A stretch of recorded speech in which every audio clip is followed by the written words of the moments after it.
Good afternoon, everyone. My name is Superintendent Joe Morbitzer with the Bureau of Criminal Investigation, part of the Attorney General's Office for the state of Ohio. First of all, let me say our condolences to family members and thank you for being here today. This just shows you what we can do when law enforcement works together. On a state, county, local platform, we can all work together to solve crimes like these crimes that have occurred that we're here for today. I can't say enough about the team at BCI and what they've done with cold cases.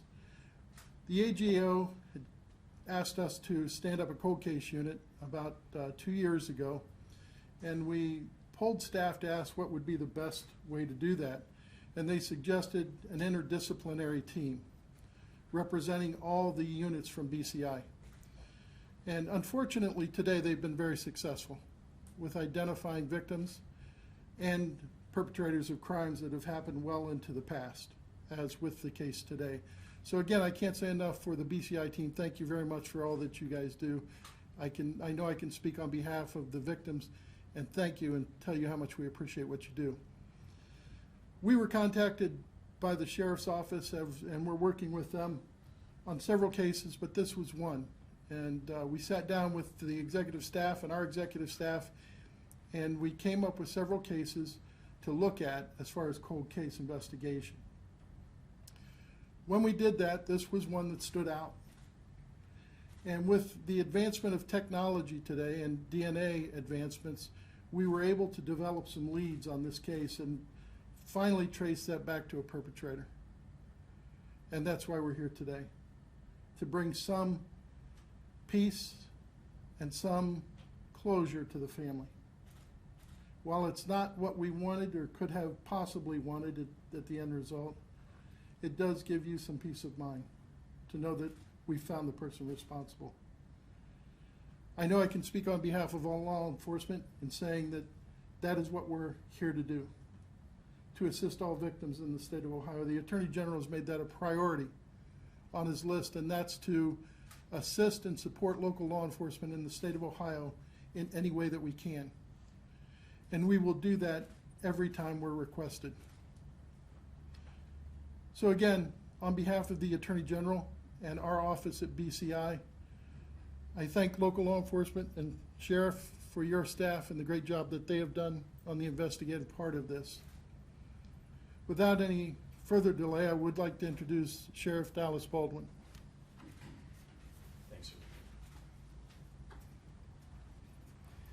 Thanks, Superintendent. Appreciate it.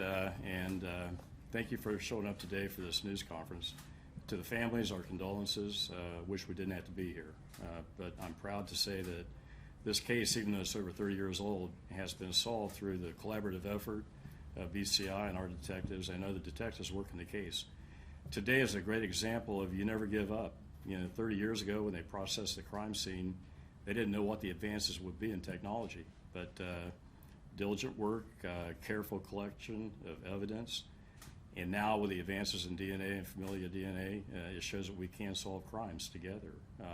Very proud of the detectives that work in the Sheriff's Office and the investigators at BCI, because working together, they put this case. This began with detectives that don't work here any longer. They've long retired, but the new detectives have taken over the case and ran with it, and it just shows that we don't give up. We're there for the families. We're there to serve the community. Can't imagine what it is for a family to go for 30 plus years not knowing what happened to a loved one. Today, at least, we can bring some closure to that. And we'll continue doing that. As Superintendent mentioned, there are other cases we're working on, and we'll continue to do that. But again, I just want to express my thanks to BCI, to the state, to the Attorney General, to the other law enforcement agencies, and our own detectives. I'm very proud of them that they don't give up. They continue the work, and very, very proud of them. I would like to introduce my Chief of Investigations, Rick Minard, to maybe say a few words. He supervises the unit that actually, the detectives that worked on the case. And Rick, would you like to say a few words? Thanks, Sheriff. Thank you, Superintendent. Yeah, this is a good day. So by now you know that we made an arrest on Friday and then chose this day And why was there a delay? Well, the delay is that we wanted to make sure that the people who were affected most by this case could be here today, and that they learn the news, learn the details of where we are, the process, and what that will look like going forward from us. And so that was the delay from Friday to today. And so make sure that the families knew what was going on. That's the priority, because we're here today because of them. Their strength and perseverance over 30 plus years. I mean, celebrate the great work here, but it's really about them and their strength. And so I don't really have a lot really to say other than just my thanks to the folks that worked on this case from our office. Superintendent, you got an amazing staff. Many of them are in this room, and I feel like you guys should be up here. You guys should be up here being celebrated for your tremendous work. So I suspect you guys probably have questions. So, Rick, do you mind just briefly walking us through the case? yeah, and so back in 1991, June of 1991, I think it was June 3rd, Alma Lake was found murdered. She was sexually assaulted, murdered by strangulation. And so obviously evidence was collected from there. There was a similar case that happened a couple days later. You guys have read the charging documents, and so you kind of get a picture of what happened here. Luckily, person survived that assault, and honestly wouldn't be staying here today if it weren't for her contribution. As you know, there was a break in time. It's 5 years before Michelle Dawson was found murdered, and that was in Licking County. Cases being in 2 different counties, investigated by 2 different agencies, obviously presents a challenge in terms of connecting those dots. Remember, this is back in 1991. We work great today, but we weren't as good as back then as we are today. And so, working with BCI, they're folks that do the familial DNA, the genealogy, and I mean, it's fascinating work. It really is. It's the stuff that all the TV shows are made out of. I mean, it really is. That's what everybody has a thirst about. And so, yeah, they just, man, talk about tenacious. Their staff, our staff.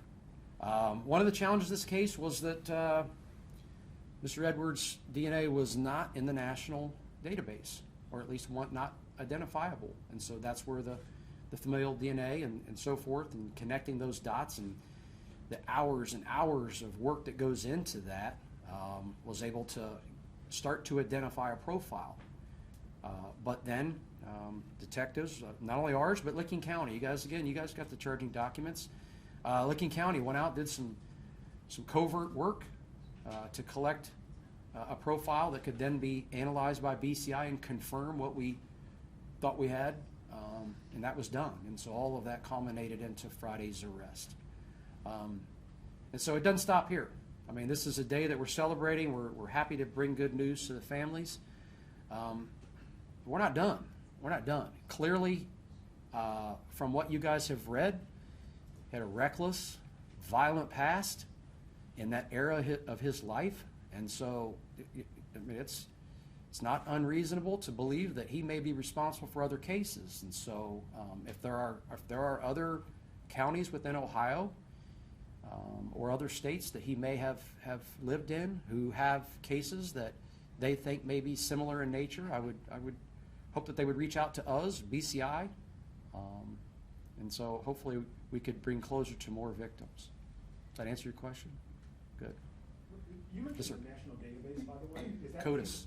Being, Yeah. Is that being continually updated? And if it is, It is, and that's scientific stuff that I'm certainly not qualified to speak to. So, Joe or one of your staff want to speak to Question again? CODIS. Updating CODIS. Come on up here. Updates? Come on up here. Come on up here. She's one of the stars of the show. Come on up here. So the CODIS database is a national database that the FBI runs, and we all add new convicted offenders and arrestees on a daily basis. So anytime somebody's convicted of a violent or a felony offense in the state of Ohio or arrested of a felony offense in Ohio, their DNA sample goes in. So in Ohio, we have about 800,000 offenders, and I think nationwide, it's over 14 million offenders and arrestees. So, and everything's searched each night. So every time a crime scene DNA profile is added to the database, it's searched every night at the state and national level. So, If you wouldn't mind providing your name as well. it's Diane Garris. Rick, I have to ask, a lot of these cold cases are very difficult, especially as time passes, witnesses' memories fade. To be able to come to this point, what does it mean to you, to your team, and to the families involved? You know what? I'm actually glad you asked that question. I'm asked oftentimes, you know, like about these investigations, and clearly I've had the privilege to be the chief over the criminal investigations division for 9 years, and so I've had a blessed career. I've got to do a lot of exciting things, SWAT teams and all kinds of stuff, patrol and all that kind of stuff. But investigations is really where my passion, my heart is. And so working a death investigation, and I know there are cops out there that will dispute this, but working a death investigation is by far the most challenging thing you do in law enforcement, but it is by far the most rewarding thing that you do in law enforcement. And so, yeah, these cases with 30 years old, you know, evidence, you know, is always an issue. Another issue is people aren't around. There's not detectives or witnesses to re-interview, and so you got to find people who can testify to pieces of evidence and things like that. So yeah, these cases are extremely difficult. As time goes on, they get more and more difficult to solve. And so, yeah, it just being here today to give these families hopefully some closure. It's not over. You know, we're gonna have a trial and all that kind of stuff. And so, but just to be here to finally put handcuffs on somebody that's responsible for the loss of life, that's a good feeling. But I would imagine after that long, it's hard not to give up hope when 30 years pass that you'll ever get to this point. I can't even imagine what they have gone through. I had an opportunity to speak to some of the family members before we walked in here. As you know, we got started a little bit late. And I expressed to them just how proud I am of them, their strength, sticking with it, continuing to have hope that we would come to a day like this. And so, yeah, I mean, this is, again, we're here because of them. That's why we do this work. How large of a team worked on this case? And when you say familial evidence, was a genealogical database used, such as Ancestry.com or something like that? We asked like 3 questions there, and I'm not qualified to answer some of them. So, how long do we work on it? No, how large of a team worked on the case? From our office, there's Sergeant Mickey Casper. Before his current role, he was assigned cold case. Chuck Clark, he has a different assignment now. But Chuck was a long-time cold case detective as well. And so even though these guys took different assignments, they continued to work on this case. They continued to come and say, hey, Chief, like I got responsibilities over here, but I got to continue working on this case. And so I know how important it is to them. So absolutely, I allowed them. So from our office, that's at least 2. And then Roger is one of the supervisors. Can't say enough about Roger. And so Roger, if you don't mind, come up here and you talk about your team. So my name's Roger Davis. I'm the special agent in charge over investigations at BCI. And I can't second enough our condolences and our feelings for the families. That's truly what makes our team work from all aspects, from local, state, federal, any agency that works with us or we work together with is that vested interest by all of our personnel involved. And it's looking for that for each of you as the families. We want to find those answers. From our side, what we look at from cold cases, as Superintendent Morbitzer stated, we have a multidisciplinary approach. So we utilize personnel from our laboratory, from our criminal intelligence unit, and our investigations unit.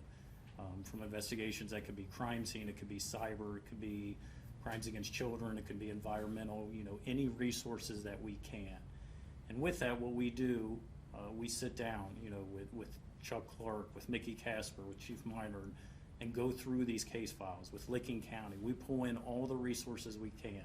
And we have so many different ideas and perspectives, whether it's from our laboratory or DNA side, from advancements in CODIS and familial genealogy, from our criminal intelligence side who are using social media or any technology possible in these cases. And we look at that as a team.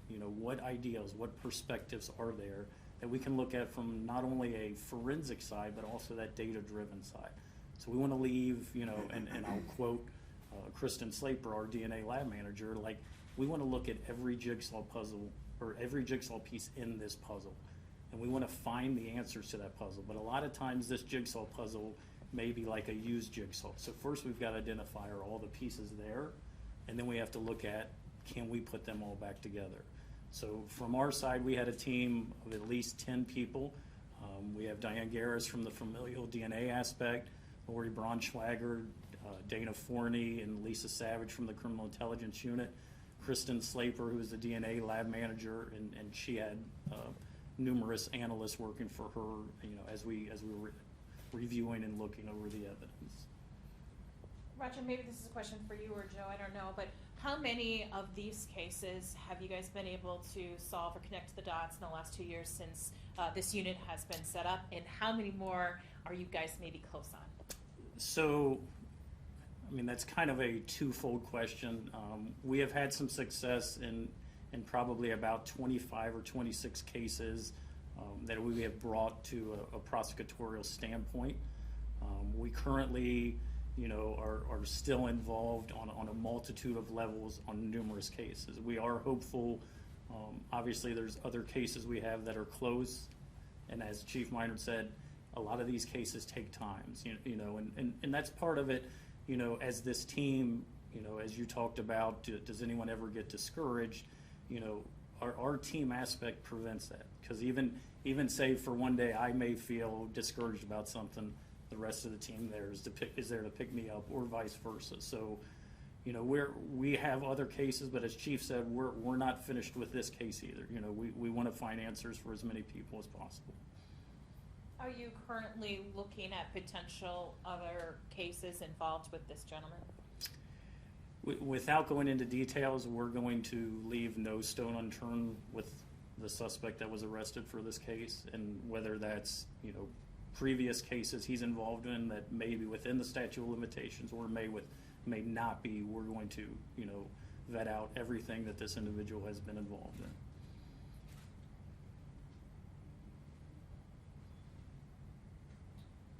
I don't know if I answered all your questions. All right.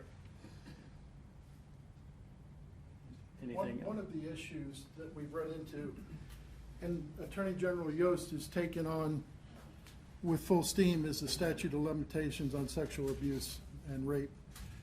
And going to the legislature and asking for a different sentencing guideline. Right now, unfortunately, on some of the rape victims we look at on these cold cases, the statute of limitations had run out. The same with the rape kits, with the Rape Kit Initiative. We did resolve a lot of those cases, but again, unfortunately, the statute of limitations had run out on some of the violators. So that's one thing that Attorney General Yost has taken on and is really working hard with the legislature on to improve that for the victims and for the rule of law.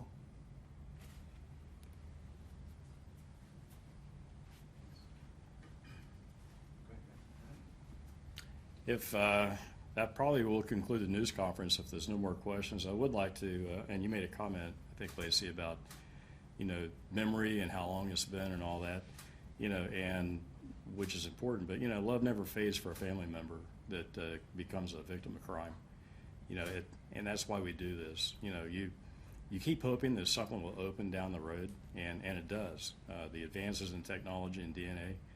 And these investigators go back continually and they look for that one little avenue that might open something up. And that's why they do it. They get a little discouraged, but they keep that drive and they just keep it going. And just proud to say that that worked out for today. Again, condolences to the family. Very, very sorry. But thank you all for coming.